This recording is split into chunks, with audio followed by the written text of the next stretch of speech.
Good morning, everybody. It's Michael. I know it's been some time since you've heard from me. I haven't done a podcast for a couple years. I'm sitting in the Phoenix airport getting ready to fly over to Jakarta for 3 months, it looks like. Long story short, I am working with the UPS Foundation, which is the charity group for UPS. They have essentially funded me to go over and work with them and the ministries of health in Indonesia, as well as a number of other aid groups, including the Salvation Army. So I will be working with the Salvation Army again. I've been holding off on, talking about this until I was sure I was going to go because of COVID and all the delays.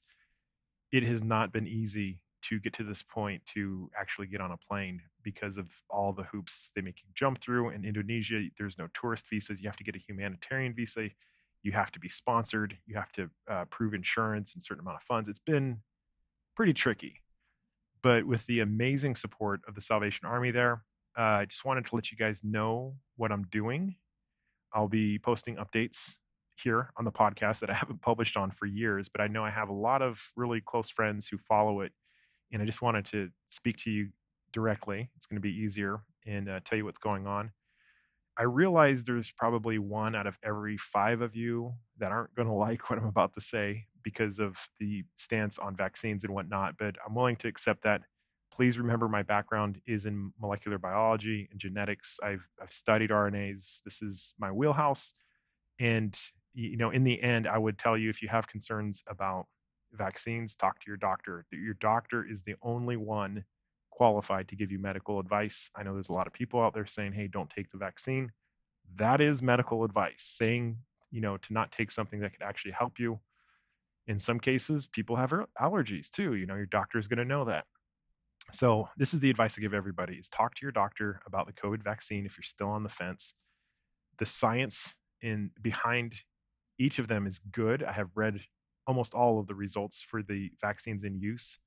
I'm impressed with all of them and their ability to provide an immune defense, against severe illness or death is pretty astonishing how effective they are. I've taken the Pfizer, the first shot. I don't have time to wait around to get the second shot, but even the first shot alone is showing good efficacy. But again, always talk to your doctor. Long story short, I've been working on a project with the UPS Foundation to bring in an unmanned aerial vehicle company.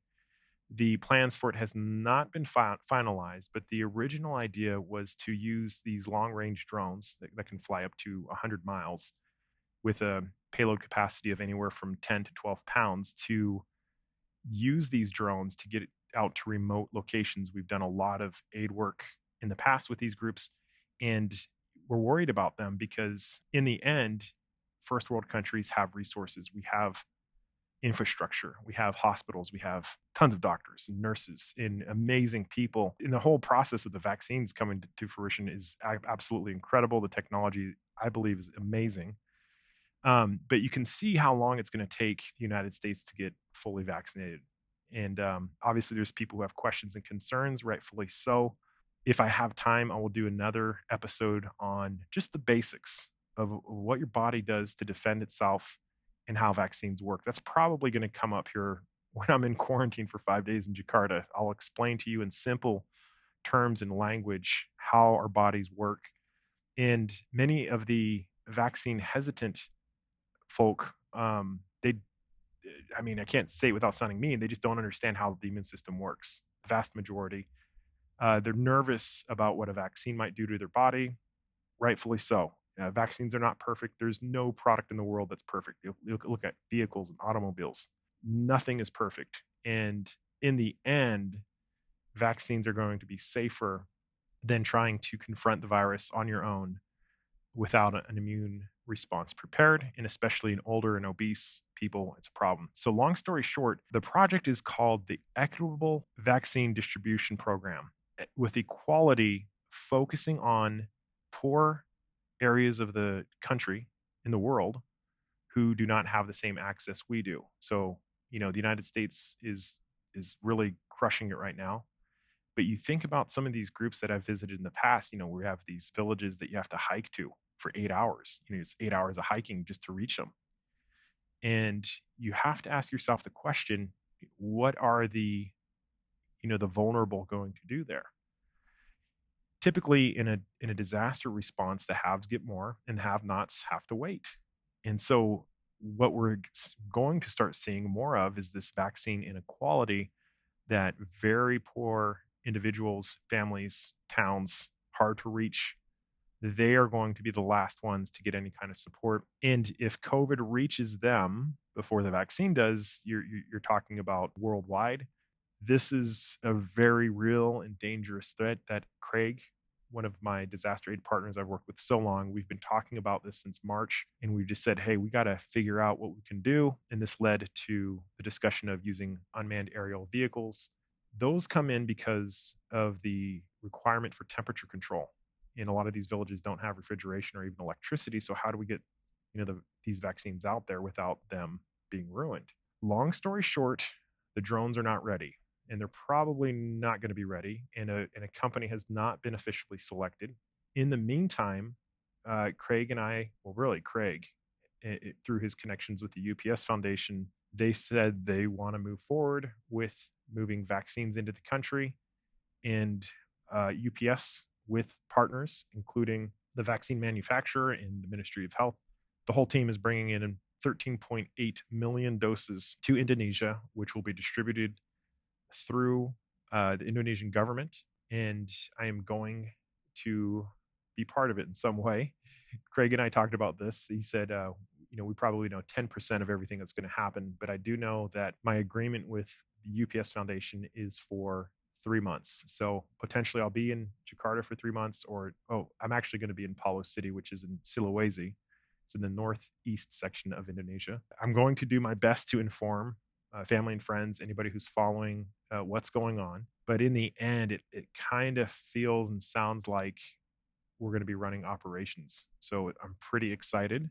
There's a hospital in Palu City that is operated by the Salvation Army.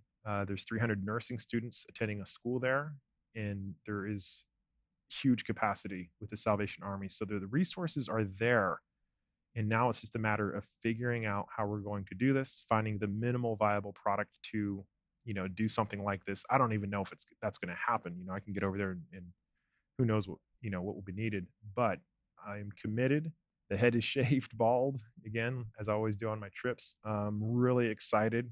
Flight's going to be about 26 hours after going to quarantine for 5 days. And then I have a number of meetings, and I'm actually representing the UPS Foundation, which is pretty cool.